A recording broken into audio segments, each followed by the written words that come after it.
There's a waiting room being displayed, and about 58 seconds.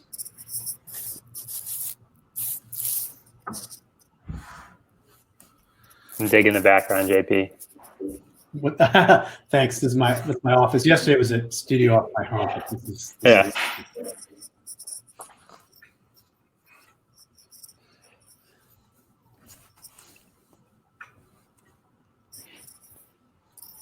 This quarantine added about 12 pounds.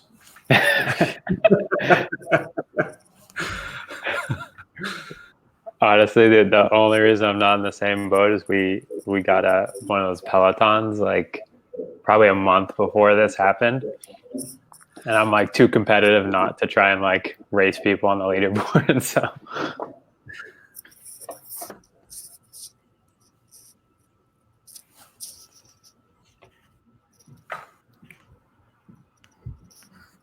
okay, looks like we are live. Everybody ready? Hello, my name is Noor Akbari. I am the CEO of Rosalind, an AI virtual assessment, invigilation, and certification technology.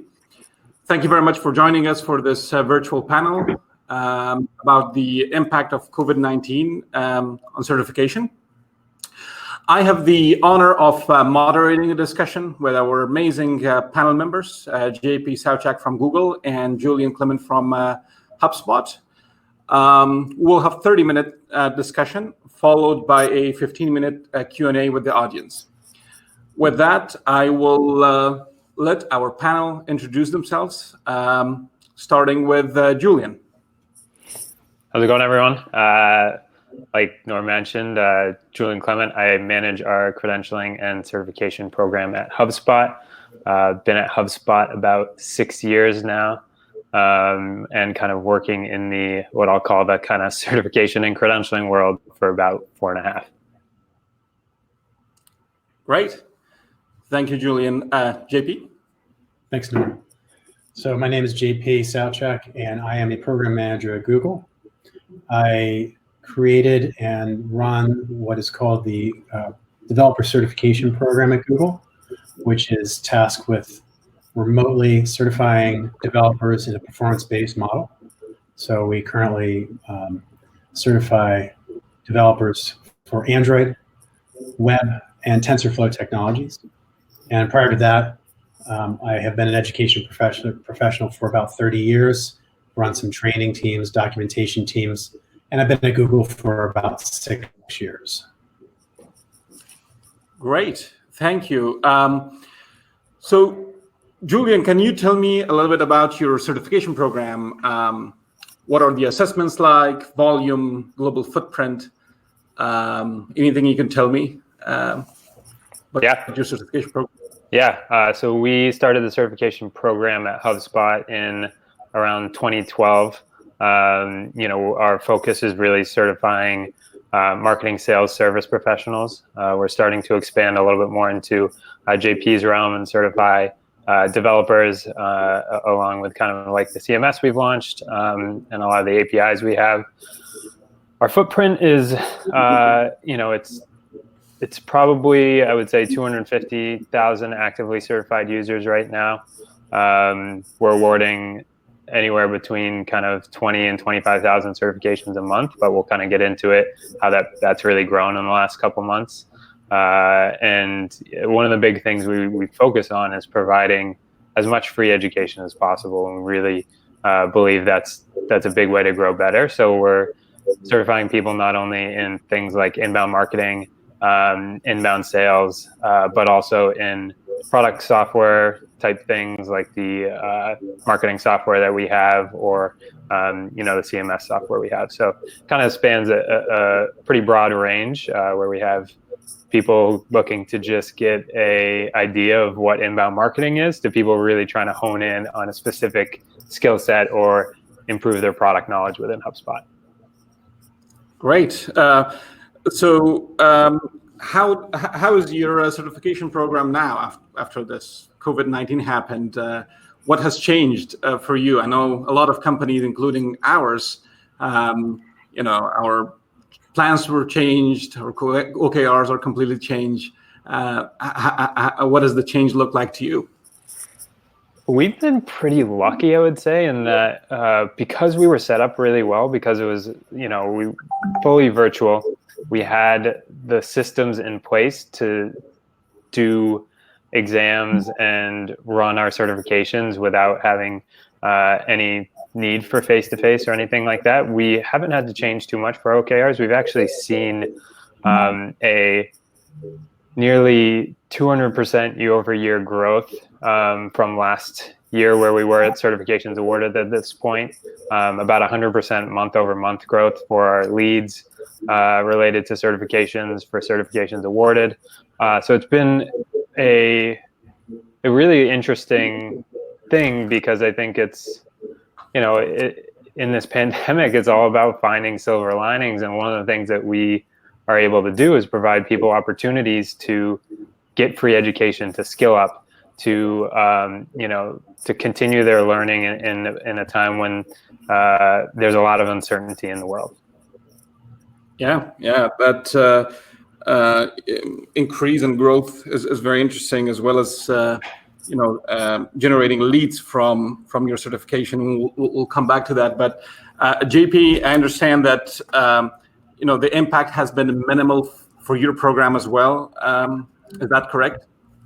Yeah, it's fair to say, Noor. Our program has always been remotely delivered. Let's say at the volume is, I don't have enough data yet to tell if there's really that much of a decrease or increase in the number of candidates we've had. I do know, I found out that our sister program, the cloud certification team, has actually seen an increase in numbers of enrollees for their offerings, and they've moved to a remote proctoring solution away from the standard Prometric Pearson VUE sort of testing center only method. Great. So you said you have already been employing remote. Yeah. This program has always been built on, it's globally on demand, available. Take it in an IDE at your home with the appropriate level of keeping it secure and the relevant what should I say, cheat detection, cheat discouragement technologies built into the platform. Right.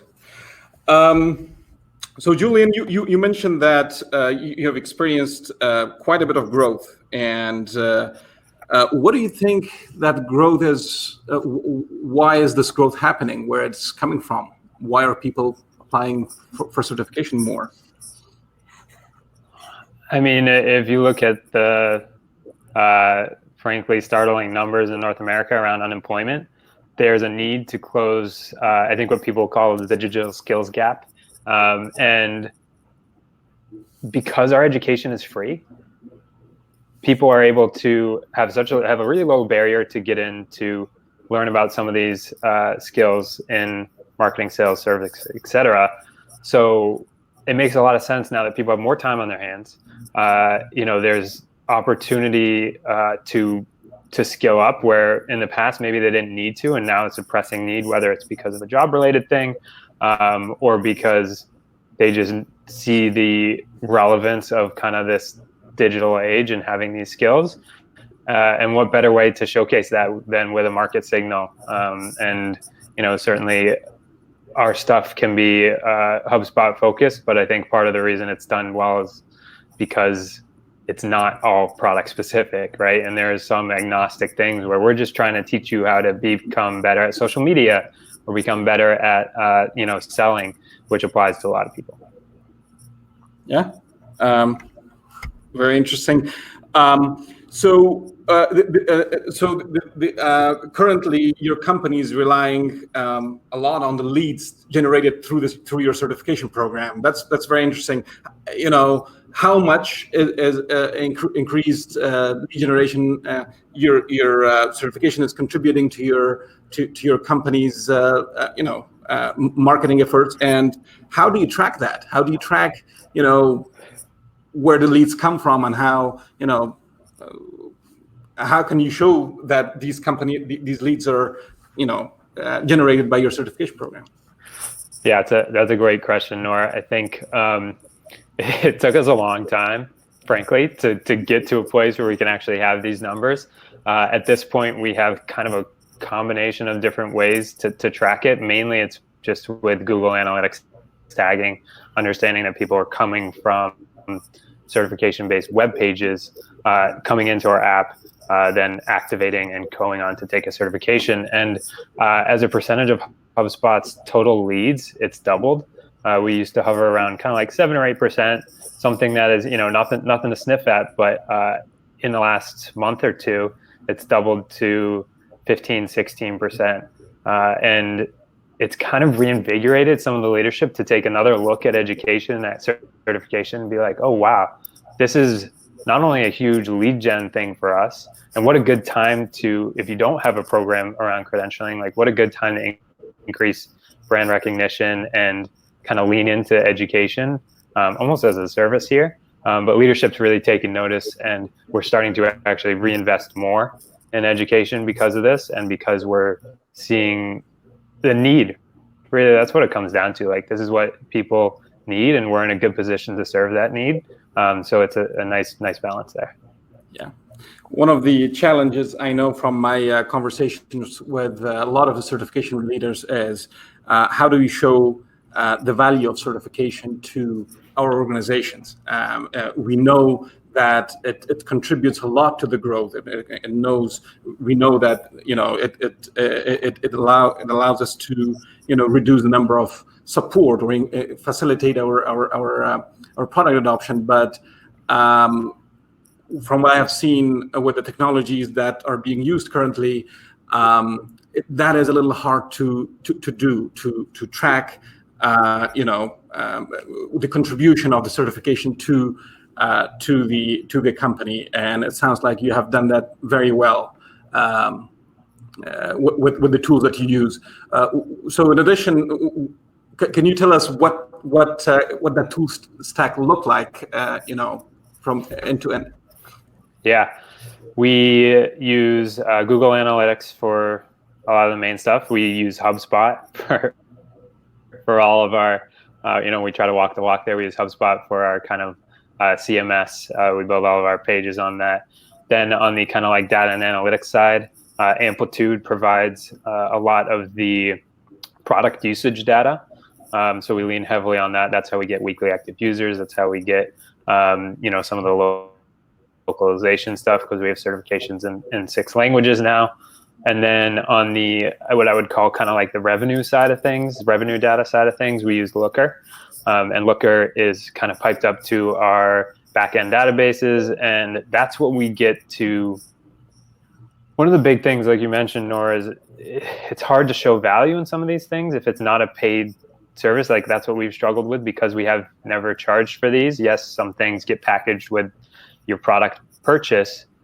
We've had to say, hey, look, portals that are certified actually have a revenue retention that is 10 percentage points higher. And that's where Looker comes into play. And we actually can see some of the sales and kind of customer success data. We pair that with what we have for certifications, and it's just a matter of sifting through and trying to find those nuggets, whether it's a customer dollar retention number or a revenue retention number. I think that's been how we've tried to show value. Great. So, JP, how do you guys track success? What are some of the KPIs you're looking at and sharing with your leadership? Right. So, to a large extent, we look at positive outcomes for alumni in terms of gaining employment, increasing their income, reskilling, or perhaps in some cases, somebody who wants to be, starting a consultancy or being a speaker, how does having this certification help those individuals? And we found that of the individuals that have said that that's the primary reason why they paid, this is a paid program, why they have paid for this certification and become certified, and they're seeking those outcomes, roughly about 60 to 65% of those people have successful outcomes. They've either gotten a new job or a promotion, reskilled, or started, say, a consultancy. And that, and having a high customer sat and having a rigorous exam. So right, we have a customer sat score about 82, 85%. I don't have our net promoter score handy, but a pretty good net promoter score as well. Those are the things we look at. And then downstream, we look at how does this actually impact people writing better apps. So when you go to the Play Store, would these individuals or the companies that they represent, would you see them using the latest Android technologies, for example? Those apps, would they be including that? Those are some of the downstream impacts we look at right now. And this program is relatively small, certainly smaller than small for Google, about 3,500 or so alumni of this program. But what we've seen is that they're very fervent because there's not a way to remotely test somebody on coding skills in a capital C ANSI ISO way that I know of anywhere, to be able to do that and using an IDE and having it be rigorous and having it be secure. So even though it's small, I'd say small but mighty, small but very fervent user base and with really good positive outcomes. Right. So you mentioned the success outcomes, 65% or so. You mentioned that got a job or reported some sort of positive outcome as a result of the certification. How do you measure? How do you find that information? How do you track that information? That's a lot of that is self-reported in surveys, and we try to basically get into a little bit of the cause effect. Can we actually distill out the fact that specifically because of the certification it's happened, or is it just a cofactor? Is it just something that, well, during the time they had the certification they got a new job, but is it really due to the certification? So as best as we know, it's really from trying to write a very well-written survey, interviewing people at events. We do a lot of success stories, a lot of video promotion. The group I'm in is basically developer advocacy. So our mission is more about spreading goodness and popularizing technologies and helping people get jobs for sure. And the way I work is I'm sort of like an agency inside of Google. So I basically have this technology and different product areas. You can think of everyone knows some of the common product areas for Google, but Chrome, Android, machine learning, cloud, sort of things, TensorFlow. I mean, all those acronyms and names. We basically see if they want these kind of services. And so far, we've had a pretty good adoption. Not everyone sees the value necessarily of a performance-based certification program at scale, but we feel like we've got good internal adoption. And for the size of the program, good success stories so far. I wanted to jump in quickly on one of the points you made, JP, that I thought is so spot on. I think would probably resonate with a lot of people is it's so hard to find like causation with some of this stuff and be like, this directly caused this. What we've found with it is like, can you just build enough correlation that you can't ignore the impact, right? So what you were talking, NPS, CSAT, like all those things, you put them all together and it's very clear how much value the program has. And so I think especially as you start to look into data and things like that, that's one of the things that we've found is that there's no single causation point, but we've been able to tell a compelling story through lots of correlation. Yeah. So with COVID, as things become virtual and digital, so I'm assuming there are opportunities for information to be tracked better now that as you go virtual, the entire experience, if you're doing virtual proctoring, then the entire experience becomes digital, and you can collect much more data from your customers and surveys and things like that versus if you're doing if you are conducting your exams in a test center, for example, which at some point you cannot gather data. Things are manual.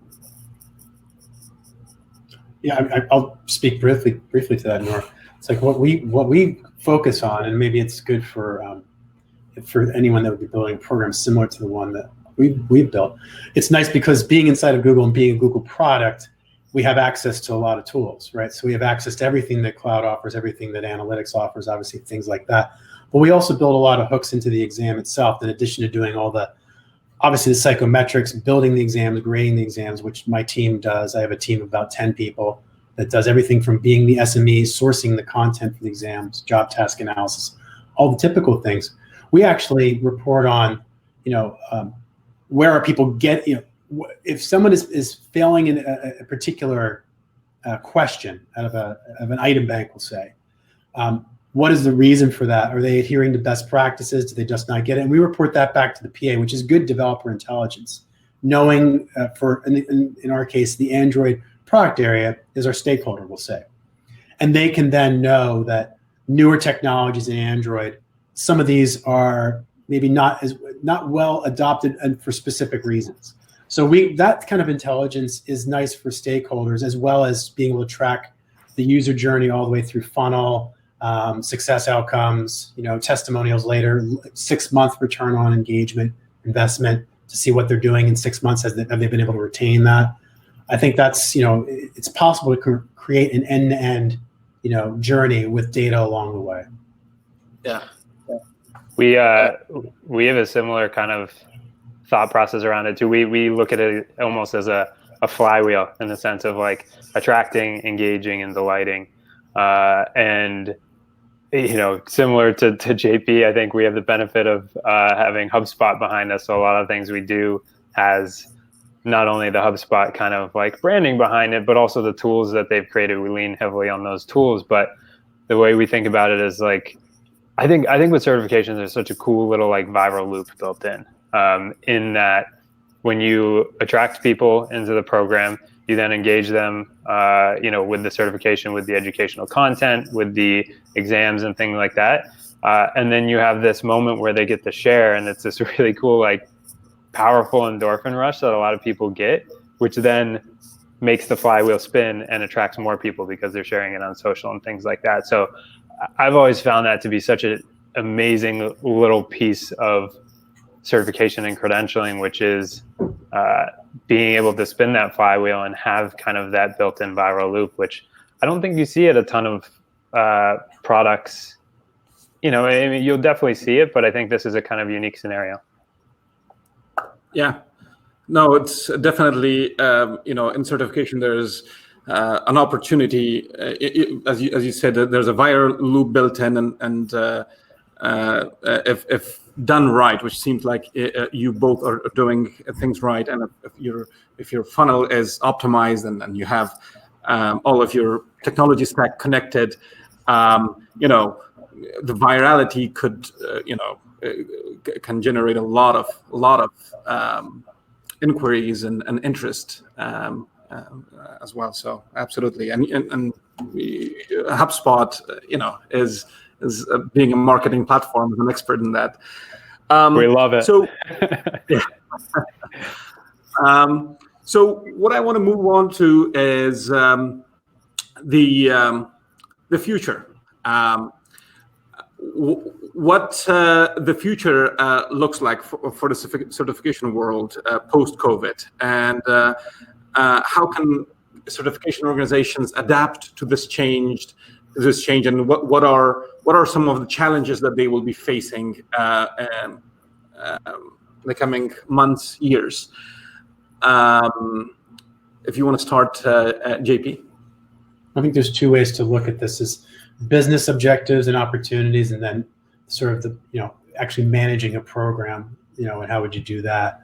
I think for the business objectives and opportunities, I think that this is a classic, how do you reach your customers where they are? And now if they're not, in person, they're not at conferences, they're not at events, they're not engaging in the same way, you have to reach further into where they are and making sure that it's a value add and a benefit for them. So having something, I think, that's engaging, delightful, still secure, and things like that can help out with things like brand recognition and staying connected to your customers, having new content, re-upping people. The whole world of micro-credentials and is very important. Scaffolding, I think, is probably more important. People talk about that as opposed to having the monolithic certifications of the past, like your CCNE, where you're going to have an 8-hour experience, you're going to be exhausted, having worked on all this hardware. It's going to be, how do you reach people? They may be remote, they may have time, but they have also other constraints as well. So I think really understanding it to help, stay relevant as a business. From an implementation standpoint, some of the stuff that Rosalind is doing obviously is very important. How can you create an end-to-end solution that's not going to require a fleet of support staff to actually manage? And depending on the kind of certification you have, you can get into some places where it's going to require a lot of manual human overhead. And you really, in my opinion, staying away from that and automating and making things programmatic is very, very important. So how to do that at scale, I think, is the challenge, but there's a big opportunity as well. Yeah, I like the way you frame that, JP, and like the business objective and the opportunity with it. But I think that one of the business objectives that, certainly we've thought about is, how do we just seem empathetic in this time too? Like, I think that that's like been one of the hardest things, because what we don't want to do is over email people and spam them with a bunch of ads. And now that people can't do it in person, whether that's a sales cycle or anything like that, it's just one of those things where now our business objectives have changed a little bit. And as we lean into education, it's, I believe, a more empathetic approach to helping people during this time. And then you look at the opportunity. One of the things you mentioned, JP, that I think is such a big thing is like, okay, as you start to go down this path, as you start to, whether you're growing, whether you're building a certification credentialing program, like, how do you make that scale? And how do you make that scale in a way that's secure, in a way that people trust? And that's one of the things, frankly, we've kind of struggled with, and we're learning. I think it's crazy to think of some of these certification and credentialing programs that have been around for like 80 years, whether that's in the medical field or in the construction field, and trying to learn from them. And how do we build some of that trust and verification in, but do it in a way that is agile and able to scale? Because having a human go and deliver in-person role plays or things like that isn't maybe the best way to do it. So can we leverage some technology, whether that's remote proctoring, to maybe even just cut the window down of people that should be eligible to receive that kind of advanced level of credential or whatever it may be? Those are some of the things that we've been thinking about, and frankly don't have fully down yet, but I think are going to be really important in this time. Is how do you scale it? How do you make it a platform that people trust, a market signal that people trust? Because that's really all marketplaces are in the end, right? Is liquidity, differentiation, and trust. Yeah, great. So you mentioned remote proctoring, the push to remote proctoring. JP, what are some of the challenges there? Going from a test center setting to remote proctoring. What are some of the challenges associated with that from your organization, but also what do you think other organizations are facing, some of the things that they have to overcome? I think I would put three areas in that. One is definitely making sure the experience is, I call it delightful user experiences. How can you have an experience, especially remote? Imagine serving parts of sub-Saharan Africa, parts of India, Pakistan, where you're gonna have to consider bandwidth. So how can you have an experience that's remotely delivered, that's secure, so it's going to have to be wrapped in with certain technologies, and still have a good user flow? That's one experience, or one area that I particularly am focused on. The other is privacy. And I think it's nice to have an AI-based system. And then again, this has just been my thought for a long time, Nor. If there's a way to do this without having to involve another company, another NDA, another worrying about who's the data controller, That is a big thing, I think, with large enterprises. Maybe certain companies have more tolerance for that. And then I think, again, it's about program management. Is this something that's going to flow? Are you going to need to have devoted staff that are going to be, solely trained on one, tool? Or can this be in the flow of, existing personnel monitoring, looking at the results, perhaps of proctored sessions? So remote proctoring, I'm sure can work well, I guess, with humans. But for me at Google, where I sit, it is much better to consider having something an AI-based solution. I'd agree with that too.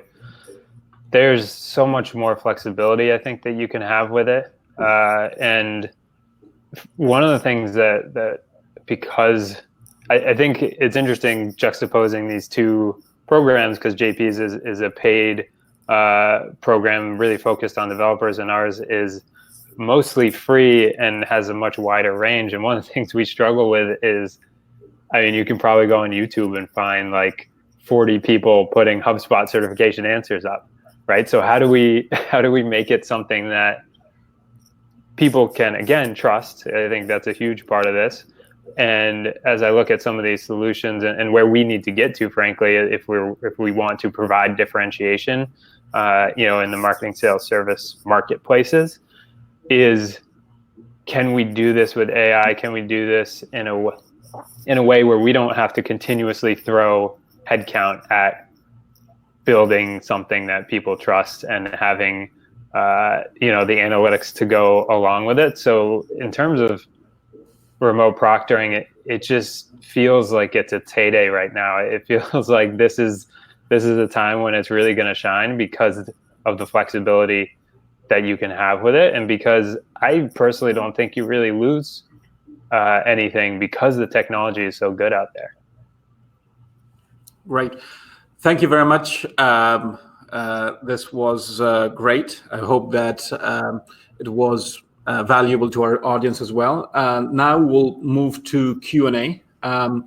We have a few questions already, but feel free to write your questions in your question box, and we'll take the next 15 minutes to try to get some of those answered.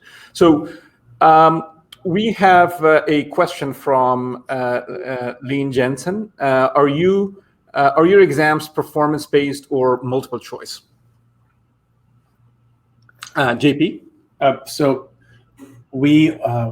my program is only performance-based exams where individuals actually write code in an IDE.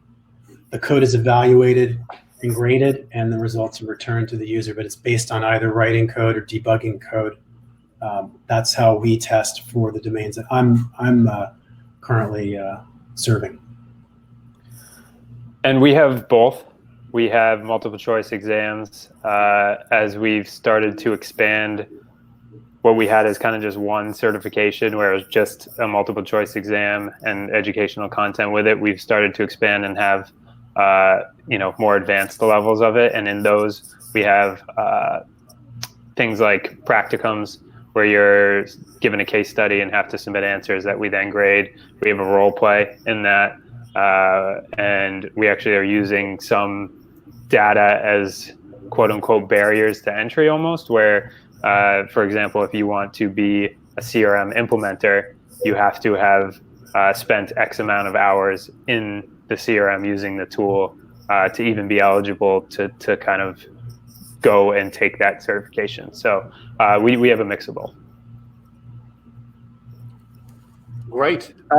So do you think the performance-based exams, that is something that is in the minds of a lot of our audience, is that pretty much the future?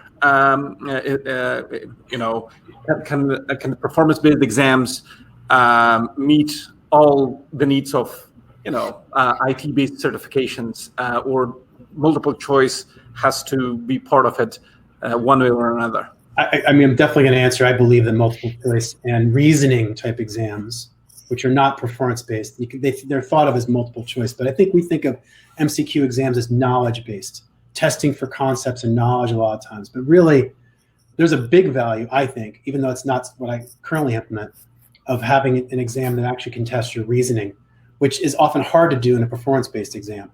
So design patterns and things like that. For a beginner audience, which are two exams right now that are more active, are more targeted for beginners, we want to see that they can write code, they can have successful results. They mostly, are proficient at that. But there's a lot of other domains, and even for developers, where reasoning, design patterns, architecting, you can get that knowledge simpler with a very, very well-designed reasoning type exam, which is multiple choice or similar. Yeah, it's like a cop-out answer, I guess, but like there's times and place for both of them. I believe that, and I think if you're testing, like JP said, for knowledge, multiple choice is a great way to do that. And if you need to look deeper into performance skills, expertise, I think that there are better ways to do that than multiple choice. So it depends on what you need the outcome to be. Does this person need to be able to, in our case, perform an implementation or do a rip and replace of another CRM into HubSpot? Like that has a huge business impact, and we want to make sure that those skills and that expertise is verified. I don't think a multiple choice does, an MCQ exam does it in that case. But if we just want to make sure that you paid attention through the course and understand inbound marketing at a high level, MCQ is perfect for that. Great. There's another question. How do you secure the remote desktop, and what kind of deterrents are you using to prevent cheating? JP? Okay, I'll answer from my specific corner of the world.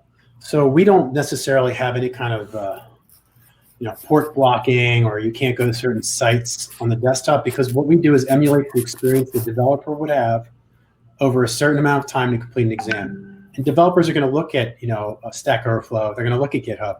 So we don't necessarily prohibit anyone that way. What we do, without giving the secret sauce away, is we certainly do things like pattern recognition and things where we check. We have different signatures or fingerprinting, and we check to see that the answers, that the exam that was provided by an individual does not match another individual. We check to make sure that those, we scan where we can. We have those cheating sites. We've seen those in different places where the exams have been up. I actually encountered one 2-3 months ago where there was a paid site that had our exam, and people would pay. I think I looked at it as market validation. So I mean, some cheating in a way. You can bring that back to your stakeholders and say, "Hey, there's cheating. I have to fix it." By the way, there's cheating. It's not a good thing early on. It's showing them the value. I believe that people were paying $100 or $200 to get the exam content, which was baffling to me, since the retail costs for our exams are $150. So I was like, I don't even know how they're making a business out of that. But we emulate an open environment for that. But we do things. We do ID verification and other things, including pattern recognition, to make sure that with a high percentage of cheat mitigation, we feel very confident that we have a very, very high percentage. But it's not 5 nines. There's some people are going to get through, and it's a cat and mouse game. It's such a funny point, because I've used that same type of validation, because our stuff is free, and you have people charging $50 for an answer sheet, and you're like, all right, this is cool. But then you're like, okay, so now let's figure out how we make this, like come back down. Let's figure out how we do this in a proper way. One of the things that we do, obviously, a lot of our stuff is less code base, and we rely on a lot of banks for questions. We're constantly updating questions. We're constantly updating, what we have going into exams, and that's not the best way. I really think we can do a better job of making it more secure and more cheat proof. And especially as we move into this world where we want to do more advanced things, credential more advanced things, I guess is a better way to put it. We need to start looking into that. And I think that's where, with where we're headed, I think as we start to try and prevent credential inflation and add more value to some of these other ones, this is going to be a big part of it. Is how do we prevent cheating, and how do we make it so that these exams hold their weight in the market? Great. Thank you. There's another question about do you use different systems for certification and badging? How does data flow between the systems? I can start on this one. So for some reason, we decided to build it in-house. Maybe that's just the HubSpot way. I don't know. It's like, no, you know what? We're just going to try and do this in-house. I don't know if it's the same at Google, but so we built a not so great LMS. We're working on it. But it also is the credentialing badging aspect too. So there are two essentially HubSpot apps that we built that have a bunch of APIs that just tie into the rest of our data infrastructure. I don't know if that was the best way to do it. I've talked to the Credleys and the Credibles and some of these other companies that do just badging. And we have other LMSs at HubSpot for internal training and things like that. But our goal is like maybe one day we can provide a really simple LMS that does both of them. This is maybe the start of it, but we built it in-house. We get that question a lot, and it's, unfortunately we don't have a very good answer. It's like, yeah, we threw a bunch of developers at it one year and have kind of like not really done a ton with it. So we rely on like the quality of our content, which is, for better or for worse. Yeah. I definitely resonate with the build it, the partner, buy it struggle. We currently use Credible for the badging, and we built some API connectors, I think, for some automation. I have a program manager that's working on that aspect, so I'd have to check on that. And we've also built some filtered sort of pages where you can have what we call an alumni directory, where an employer, for example, can look on a top-level Google page, not spoofable, and see, oh, I want to find a particular developer with a particular domain experience in a particular region. But we're also in the process, to Julian, to your point, we're actually in the process of building something like this internally that can serve. It has larger impact than just serving the certification program. It's serving general knowledge across all developer domains at Google. So there's an initiative underway with having developer profiles and badging, and then be able to share those out to places like LinkedIn and get all the data that you get from an incredible number of shares, number of views, to see, track that journey of, how valuable that cert is to people and where it's showing up, and, and gathering information to, what's the influence further, like the sort of the sentiment analysis almost, how is this carrying through the blogosphere and Twitter and things like that. Great. Thank you. One more question. It says, JP, do you use the IDE together with a third-party remote proctoring service? How does this work? We don't use a remote proctoring service currently. What we do is a combination of, without again spilling secret sauce, we use the IDE. We've built plugins that are proprietary plugins to Google to gather a lot of data and to maintain a timer and deliver the exam and interface with some products on Google Cloud. But we don't have a remote proctoring service, which was actually the point of privacy for me. I actually, and this is a little inside baseball, but I tried to get a remote proctoring service and I was shot down.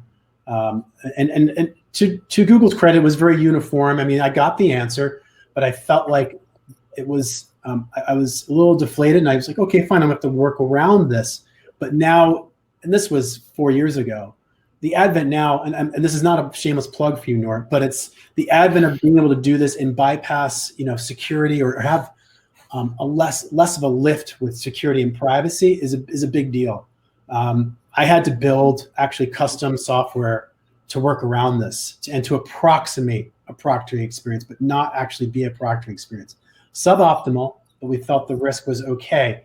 And now, obviously, with the advent of new technologies, you don't have to sacrifice that. So, I mean, if I was rebuilding from today, we would either be, I don't know, maybe Google would have wanted to partner or buy Rosalind. I don't know, but certainly I would be, using that up front because I would have been able to go through privacy review. Great. Let's see. We have 2 more minutes, but there is another question about how many exam forms versions of the same certification exams do you have? Do you drop the whole form when you identify cheating incidents? I can quickly lead on that. We have 3 different exam versions, and we have question banks that are double the required number of questions given to the individual taking the exam. Again, because ours is free, and this is probably unique, so we won't drop the whole form when we identify cheating incidents. But like I said, we do try to do our best to provide our users with a verifiable, equitable experience. I can give just a brief thing. I think we basically follow a similar strategy, try and keep an exam, and ours we'll call it a variant, which is the same as a bank of questions. We try to keep 1 at least dark as a standby and have 3 in rotation. We don't invalidate a variant when there's been an incident of cheating. We look at multiple incidents of cheating, and then we also age out based on number of times the exam has been accessed. All right. Well, thank you very much, JP and Julian, for joining us. This was a really thought-provoking discussion. I hope, again, it was valuable for our audience. We will have more of these every once in a while and bring more experts to talk about the problems and the challenges and the solutions of the certification world. Again, thank you very much, and we'll see you soon. Thanks, Noor. Thanks, Noor. Thank you. Okay. I think